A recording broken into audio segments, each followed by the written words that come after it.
Assalamualaikum warahmatullahi wabarakatuh. Di sini saya akan mempresentasikan tentang model infrastruktur jaringan. Sebelum itu, saya akan memperkenalkan diri. Nama saya Fajar Hini Saputra dengan NIM 3 digit terakhir 050 dan kelas TIB 2021. Oke, langsung saja. Jaringan komputer. Jaringan komputer adalah sebuah kumpulan komputer dan peralatan lainnya yang terhubung dalam satu kesatuan. Jaringan komputer juga merupakan himpunan interkoneksi sejumlah komputer autonomous atau otonom atau mandiri. Nah, komputer otonom itu sendiri yaitu adalah komputer yang walaupun tidak terhubung ke dalam jaringan atau tidak terhubung ke jaringan, komputer tersebut tetap data berjalan. Nah, sistem terdistribusi yaitu suatu sistem perangkat lunak yang dibuat di atas sebuah jaringan dan perangkat lunak yang menentukan tingkat keterpaduan dan transparansi suatu sistem jaringan. Data center. Pada sebuah perusahaan yang terhubung ke jaringan internet biasanya memerlukan data center. Nah, data center itu sendiri adalah ruangan yang dirancang khusus untuk tempat penyimpanan data, informasi bisnis, hingga server komputer dari perusahaan yang biasanya terhubung dengan jaringan internet. Manfaat dari data center. Yang pertama, aman. Apabila terjadi bencana alam seperti banjir hingga gempa bumi, data tidak akan hilang bahkan rusak karena sudah tersimpan dengan aman. Yang kedua, hemat biaya. Hal ini karena proteksi yang ditawarkan data center sangat sempurna sekaligus teruji sehingga perusahaan tidak perlu mengeluarkan uang banyak ketika terjadi sesuatu pada data. Yang ketiga, performa unggul. Jika data perusahaan terkena virus, bencana alam maupun malware, maka data tidak akan hilang ataupun rusak. Bukan hanya itu, data center juga menawarkan kapasitas besar untuk penyimpanan file sehingga perusahaan bisa lebih leluasa menyimpan datanya. Oke, jenis-jenis dari data center. Yang pertama ada enterprise data center, colocation data center, dan terakhir hyperscale data center.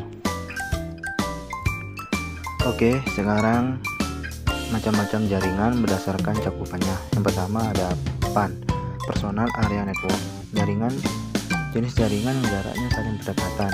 Yang kedua LAN, Local Area Network, jaringan yang cakupan wilayahnya dalam ruang lingkup yang sangat kecil. Yang ketiga, MAN, Metropolitan Area Network, kumpulan dari berbagai jaringan LAN yang letaknya saling berdekatan atau masih dalam satu wilayah. Yang terakhir, WAN, Wide Area Network, jaringan yang cakupan wilayahnya sangat luas.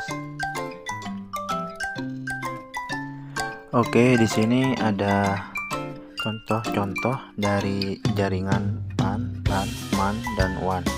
Oke, di sini jaringan PAN contohnya itu antara satu komputer ke komputer lain atau device lain. Nah, kok yang LAN itu biasanya terjadi di dalam satu kantor.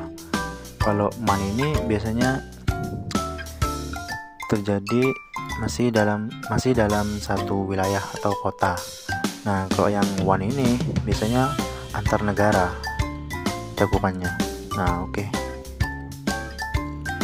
Selanjutnya, macam-macam jaringan berdasarkan aksesnya ada dua ya, internet dan intranet. Internet mencakup wilayah yang sangat luas, semua negara dan seluruh dunia. Internet sendiri merupakan kumpulan LAN, MAN, dan WAN, dan bersifat umum dan mudah diakses oleh siapapun atau bersifat publik ya. Intranet ini jaringan yang digunakan dalam wilayah jangkauan yang terbatas secara internal. Misalnya informasi tentang keuangan sebuah perusahaan disampaikan melalui sistem informasi perusahaan dan hanya boleh diketahui oleh pihak internal saja. Oke, selanjutnya macam-macam jaringan berdasarkan cara membangunnya. Ada dua, ad hoc dan infrastruktur.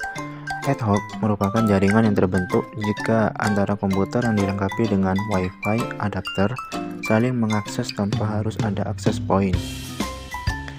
Sedangkan infrastruktur, topologi ini menggunakan access point untuk menghubungkan berbagai perangkat yang ada di jaringan. Oke, sekarang masuk pada pembahasan topologi jaringan. Pertama, topologi bus. Topologi bus adalah topologi jaringan yang lebih sederhana. Umumnya topologi ini dilakukan pada instalasi jaringan berbasis kabel koaksial. Adapun kelebihan dari topologi bus sendiri, yang pertama, kemudahan dalam penambahan klien atau workstation baru, mudah digunakan dan sangat sederhana, biaya instalasi murah karena kabel yang digunakan sedikit. Kekurangannya sendiri, sering terjadi tabrakan arus data, proses pengiriman dan penerimaan data kurang efisien. Terus topologi bus yang lama sulit untuk dikembangkan. Yang terakhir, jika ada masalah pada kabel, misalnya terputus, maka komputer workstation akan terganggu. Topologi star. Topologi jaringan berbentuk bintang, di mana pada umumnya memakai hub atau switch untuk koneksi antar klien. Topologi ini paling sering digunakan saat ini karena memiliki banyak kelebihan. Adapun kelebihan dari topologi star, yang pertama, jaringan topologi ini tetap berjalan baik walaupun salah satu komputer klien bermasalah. Tingkat keamanan data pada topologi ini cukup baik, user lebih mudah mendeteksi masalah pada jaringan dan lebih fleksibel. Untuk kekurangannya sendiri, topologi ini terhitung mahal karena menggunakan cukup banyak kabel. Seluruh komputer dalam jaringan ini akan bermasalah jika hub atau switch mengalami masalah. Terakhir, topologi ini sangat tergantung pada terminal pusat. Topologi jaringan mesh adalah suatu topologi jaringan di mana setiap perangkat komputer saling terhubung secara langsung atau dedicated link. Adapun kelebihan dari topologi ini yaitu, pertama, bandwidth limitnya cukup besar. Security data pada topologi ini sangat baik. Yang terakhir, tidak terjadi tabrakan arus data karena jalur pengiriman data sangat banyak. Untuk kekurangannya sendiri, pertama, kabel yang dibutuhkan jumlahnya banyak. Biaya instalasi topologi mesh sangat mahal karena menggunakan banyak kabel dan instalasinya sangat rumit. Yang terakhir adalah pembagian jaringan berdasarkan kabel. Yang pertama ada jaringan berkabel atau wired network. Suatu media transmisi data yang digunakan dalam jaringan ini berupa kabel. Kabel tersebut digunakan untuk menghubungkan satu komputer dengan komputer lainnya untuk bisa saling bertukar informasi atau data yang saling terhubung dalam suatu internet.